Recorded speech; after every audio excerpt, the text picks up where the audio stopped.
2025, while everyone's playing nice on LinkedIn and pretending workplace politics don't exist, there's a 500-year-old Italian who already cracked the code on crushing your enemies without them ever seeing it coming. Niccolo Machiavelli didn't just write the prince for Renaissance royalty. He wrote a blueprint for modern warfare that your competitors, toxic colleagues, and backstabbing rivals desperately hope you never discover. Today I'm going to reveal Machiavelli's 7 most forbidden rules for completely neutralizing your enemies in 2025. These aren't just historical curiosities. They're psychological weapons disguised as philosophy, and they work whether you're dealing with a scheming coworker, a manipulative boss, or anyone trying to sabotage your success. By the end of this video, you'll understand exactly how to identify threats before they strike, turn your enemy's strengths against them, and position yourself so far ahead that your competition won't even realize they've already lost. These are the strategies that built empires and toppled kingdoms, and they're even more powerful in our digital age. Before we dive in, comment below, what's one situation where you felt completely outmaneuvered by someone?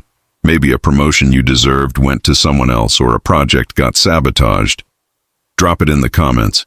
By the end of this video, you'll know exactly how Machiavelli would have handled it. We'll start by understanding why Machiavelli's world mirrors our own more than you think, then break down each of the 7 forbidden rules with real examples from history and cutting-edge applications for 2025. I'll show you exactly how tech billionaires, political masterminds, and successful entrepreneurs are using these principles right now, often without even realizing it. Niccolo Machiavelli lived from 1469 to 1527 during Italy's Renaissance, but this wasn't the romantic artist period you learned about in school. This was a brutal time when city-states were constantly at war, alliances shifted overnight, and one wrong move meant exile, imprisonment, or death. Machiavelli served as a diplomat for the Florentine Republic, watching firsthand as leaders rose and fell based on their ability to navigate treacherous political waters. He witnessed Cesare Borgia's ruthless consolidation of power, saw how the Medici family manipulated entire economies, and observed countless rulers who lost everything because they were too naive, too trusting, or too moral for their own good. When he wrote The Prince in 1513, he wasn't creating fiction. He was documenting the actual strategies that separated victors from victims in a world where weakness meant destruction. Now here's what's fascinating. 2025 mirrors Machiavelli's world more than any period in recent history. Think about it. We're living in an era where corporate loyalty is dead and companies fire thousands via Zoom calls. Social media can destroy reputations overnight. AI is reshaping entire industries, making yesterday's experts obsolete remote. Work has made office politics even more cutthroat and invisible. Economic uncertainty has made everyone desperate to protect their position. Just like Machiavelli's Italian city-states, we're all competing for limited resources in an unstable environment, where the rules keep changing. The difference is, instead of physical armies, we're dealing with digital warfare, psychological manipulation, and economic sabotage. Have you noticed how much more competitive and ruthless the workplace has become since 2020? Drop a yes in the comments if you've seen people throw colleagues under the bus just to survive layoffs. Rule number 1. Never reveal your true strength until the moment of strike. Everyone sees what you appear to be. Few experience what you really are. Machiavelli understood that perception management isn't just about looking good, it's about controlling information so your enemies underestimate you until it's too late. This rule is about strategic deception through understatement. While everyone else is posting their wins on social media and bragging about their capabilities, you're quietly building an arsenal that nobody sees coming. Your enemies can't defend against what they don't know exists. Cesare Borgia appeared to be just another nepotistic papal son when he first gained power. His enemies dismissed him as inexperienced and unworthy. Behind the scenes, he was systematically building the most efficient military machine in Italy, recruiting the best generals, and developing innovative siege tactics. By the time his rivals realized his true capabilities, he had already conquered half of central Italy in less than 2 years.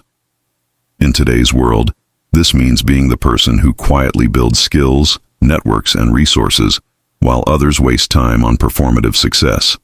For example, While your coworkers post about every small win on LinkedIn, you're privately developing relationships with key decision makers.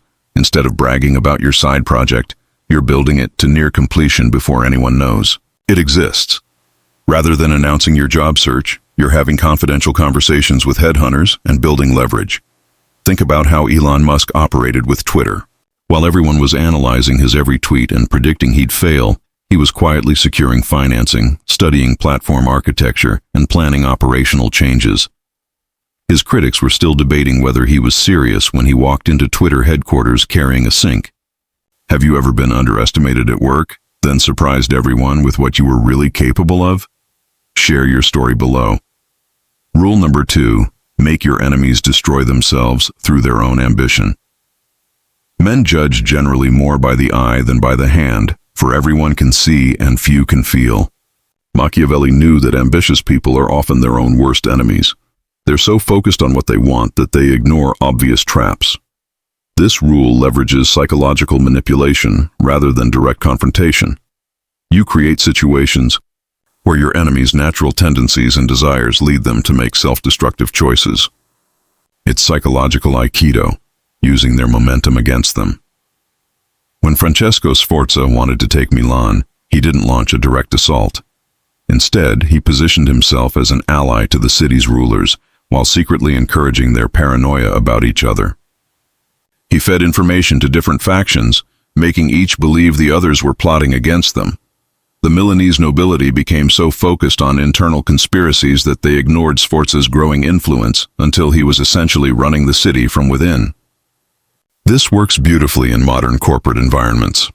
When a colleague is trying to undermine you, you provide them with just enough rope to hang themselves. Give them opportunities to showcase their incompetence or toxic behavior to higher-ups. If someone's spreading rumors about you, you don't deny them directly. Instead, you create situations where their credibility gets questioned for other reasons. When facing a competitor in business, you don't attack their product, you highlight market opportunities that play to their weaknesses, letting them overextend themselves. Look at how Netflix destroyed Blockbuster. They didn't launch a frontal assault on physical rentals. They simply created a more convenient alternative and let Blockbuster's own arrogance and resistance to change do the rest. Blockbuster's executives were so convinced their model was superior that they turned down multiple opportunities to acquire Netflix, essentially orchestrating their own demise. What's the most spectacular self-destruction you've witnessed in your workplace or industry? Drop it in the comments. Rule number 3, control the narrative before the battle even begins. Since love and fear can hardly exist together, if we must choose between them, it is far safer to be feared than loved. But Machiavelli also understood that the most effective leaders control how they're perceived before conflicts arise. This rule is about establishing psychological dominance through reputation management. You want your enemies to defeat themselves mentally before any actual confrontation occurs. When people believe you're more powerful, intelligent, or connected than you might actually be, they make decisions from a position of weakness. Before Machiavelli's time, Hannibal crossed the Alps with elephants not just for military advantage, but for psychological impact. The Romans had never faced war elephants, and stories of this impossible army spread faster than Hannibal's actual troops. By the time he reached Roman territory, his reputation had already demoralized enemy soldiers and terrified civilian populations. Half his victories came from enemies who surrendered before fighting because they believed he was unbeatable. In our digital age, narrative control is more powerful than ever. Your LinkedIn profile, social media presence, and professional reputation should subtly communicate that you're not someone to mess with. When entering negotiations, you ensure the other party has heard stories about your previous successes before you even sit down. In workplace conflicts, you've already established yourself as someone who documents everything and has allies in important positions. Consider how Steve Jobs controlled Apple's narrative.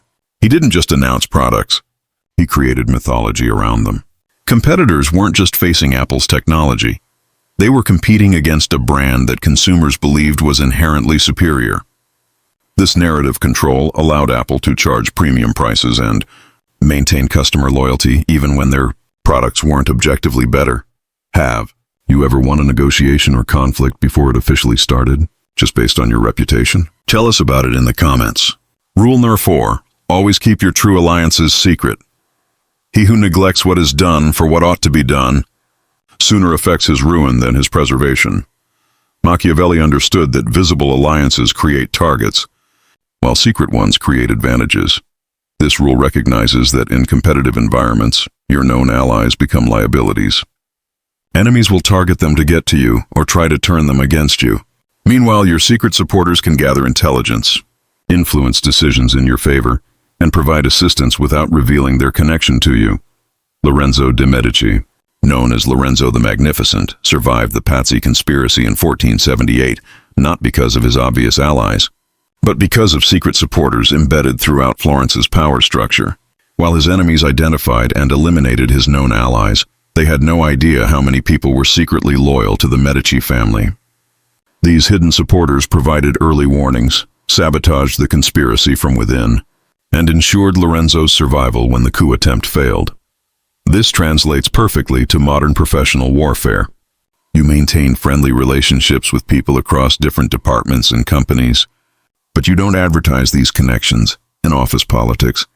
Your most valuable allies are often people who appear neutral or even slightly opposed to you publicly. When building a business, your best advisors and supporters might be people your competitors would never suspect. Look at how venture capitalists operate. They maintain public personas while building extensive private networks of entrepreneurs, executives, and fellow investors. Their real power comes not from their public investments, but from their invisible web of relationships that provides deal flow, due diligence, and strategic advantages. Amazon's Jeff Bezos exemplified this principle. While everyone focused on Amazon's retail competitors, Bezos was secretly building relationships with logistics companies, cloud infrastructure clients, and even potential government contractors. His enemies were fighting the wrong battles because they didn't understand his true alliance network. Do you have any secret professional allies who've helped you behind the scenes? Obviously don't name them, but give us a hint about how it worked. Rule number 5. Strike when your enemy is already wounded, 5 to 6 minutes. Machiavelli's insight never was anything great achieved without danger. But Machiavelli also taught that the greatest achievements come from recognizing when danger is minimal because your enemy is already compromised. Explanation: this rule is about patience and timing. Rather than creating new wounds, you wait for or subtly encourage situations where your enemies are already vulnerable, then deliver the decisive blow when their defenses are weakened. It's more efficient and less risky than frontal assault. Historical example: when Cesare Borgia wanted to eliminate the condottieri, mercenary leaders who posed threats to his power, he didn't challenge them when they were strong and united. Instead, he waited until they had overextended themselves in various campaigns and were dealing with internal disputes. Then he invited them to a reconciliation meeting at Senigallia, where he had them arrested and executed. He struck precisely when they were most vulnerable and least expecting it. 25. Application: this principle is incredibly relevant in today's volatile business environment. When a competitor is dealing with PR crises, regulatory issues, or internal management changes, that's when you launch your competitive initiatives. If a toxic colleague is already under scrutiny for performance issues, that's when you document their problematic behavior rather than earlier when they seemed untouchable. In negotiations, you wait until the other party has pressure from deadlines, budget constraints, or stakeholder demands before making your move. Tesla's timing with traditional automakers demonstrates this perfectly. Elon Musk didn't try to compete when GM, Ford, and Chrysler were at their peak. He built Tesla's capabilities while traditional automakers were struggling with the 2008 financial crisis, then struck aggressively when they were still recovering and reluctant to invest in unproven electric technology. Engagement: what's the best example you've seen of perfect timing in business or workplace situations? When did someone make their move at exactly the right moment? Rule number 6. Appear to give your enemies what they want while taking what you need. Men are so simple and so ready to obey present necessities that one who deceives will always find those who allow themselves to be deceived. Machiavelli understood that people are easily satisfied with the appearance of victory. This rule involves strategic concessions that cost you little, but satisfy your enemy's ego or immediate desires. while you secure your real objectives.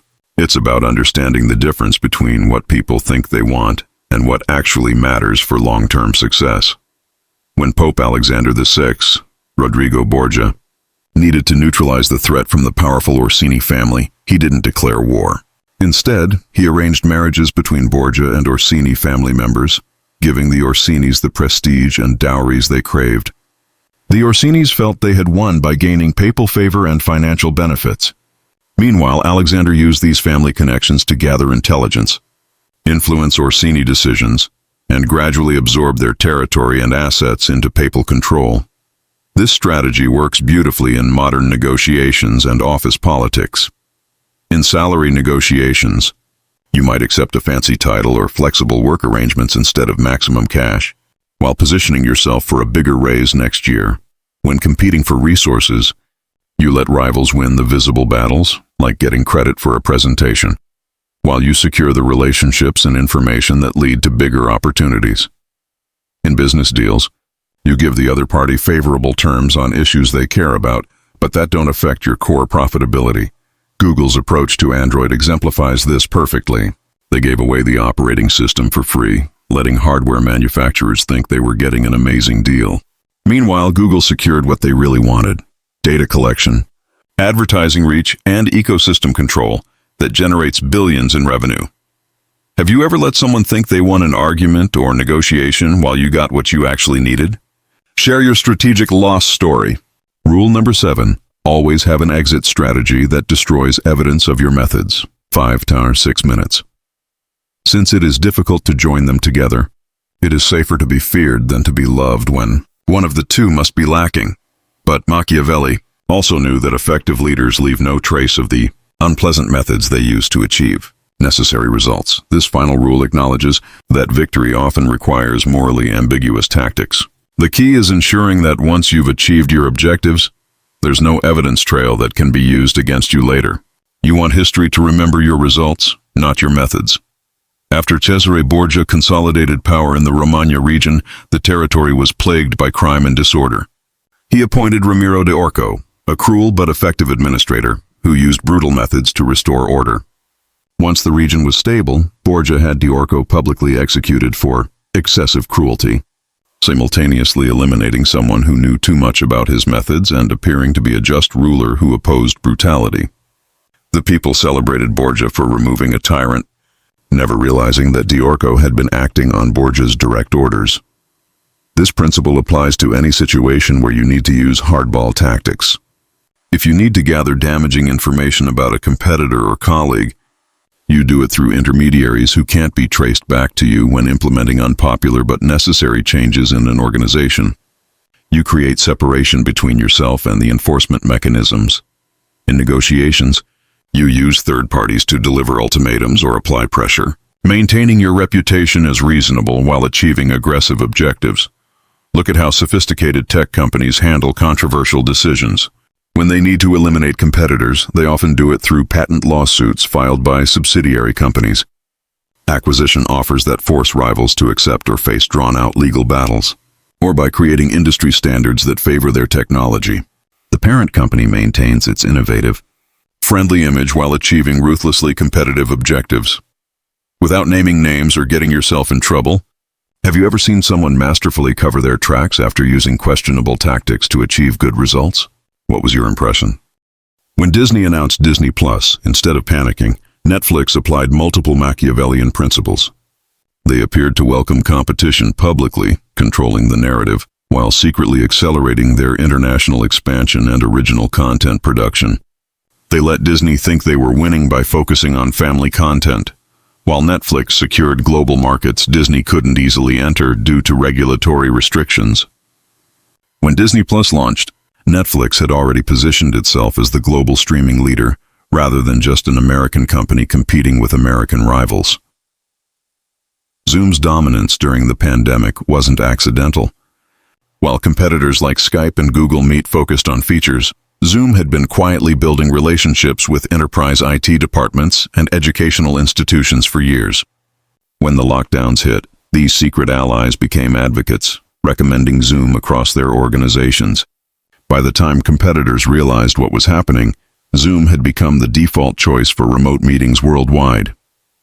ByteDance's handling of TikTok demonstrates perfect information control. While competitors and regulators demand transparency about the algorithm, TikTok provides just enough information to appear cooperative while keeping their real competitive advantages secret. They've turned the controversy into a strength by positioning themselves as the victim of unfair scrutiny while their algorithm continues to outperform competitors who are desperately trying to reverse engineer their success. Which of these case studies impressed you most? Can you think of other companies that have used Machiavellian strategies successfully? Drop your examples in the comments. Now, I know what you're thinking. These strategies sound ruthless, manipulative, and potentially harmful. Here's the reality check Machiavelli himself would give you. The world is already full of people using these tactics. The question isn't whether these strategies exist, it's whether you're going to be prepared for them. Machiavelli wrote, "Since there will be enemies, it is better to be a warrior in a garden than a gardener in a war." He wasn't advocating for unnecessary cruelty or deception. He was preparing people to survive in environments where others were already using these methods. The ethical application of Machiavellian principles comes down to 3 key guidelines. Use these strategies defensively first, before you go on the offensive. Make sure you're protecting yourself from people who are already using these tactics against you. Most of the time, recognizing these patterns is enough to neutralize their effectiveness. Choose your battles. Not every situation requires Machiavellian tactics. Save them for genuinely important conflicts where your values, goals, or well-being are genuinely threatened. Using nuclear weapons for every disagreement makes you the problem. Remember the long game. Machiavelli's ultimate goal was stability and prosperity for society, not personal gratification. If your application of these principles creates long-term value for yourself and others, you're probably on the right track. If you're just satisfying ego or short-term desires, you're missing the point. The most successful people I know use these strategies not to harm others, but to protect their ability to do good work, support their families, and contribute positively to their communities. They understand that being naive in a competitive world often means losing the opportunity to make positive impact. Today we've uncovered Machiavelli's 7 forbidden rules that remain as relevant in 2025 as they were in Renaissance Italy. Never reveal your true strength until the moment of strike. Make your enemies destroy themselves through their own ambition. Control the narrative before the battle even begins, always. Keep your true alliances secret. Strike when your enemy is already wounded. Appear to give your enemies what they want while taking what you need. Always have an exit strategy that destroys evidence of your methods. These aren't just historical curiosities. They're survival tools for anyone navigating today's competitive landscape. Whether you're dealing with workplace politics, business competition, or personal conflicts. Motivation. The world hasn't become more civilized since Machiavelli's time. It's just become more sophisticated in how it hides its brutality. While you've been playing by the rules you learned in school, others have been studying the rules that actually govern success and failure in the real world. You now have access to strategies that have toppled empires and built fortunes. The question is, what are you going to do with this knowledge? Are you going to continue being naive about human nature, or are you going to arm yourself with the psychological tools needed to thrive in 2025 and beyond? If this video opened your eyes to how the game is really played, smash that like button and subscribe for more forbidden knowledge that they don't teach in business school. We're building a community of people who understand that success requires both moral courage and strategic intelligence. Drop a comment telling me which of the 7 rules resonated most with your current situation. And if you want to go deeper into Machiavellian strategy, join our community where we analyze real-world applications of these principles in modern contexts. Next week, we're diving into the art of war for 2025, how Sun Tzu's ancient strategies dominate modern business. We'll explore how Chinese military philosophy combines with Machiavellian tactics to create an unstoppable approach to competition and conflict resolution. You won't want to miss it. Remember, in a world full of wolves, the sheep who knows how to think like a wolf is the one who survives to protect the flock. Until next time, stay strategic.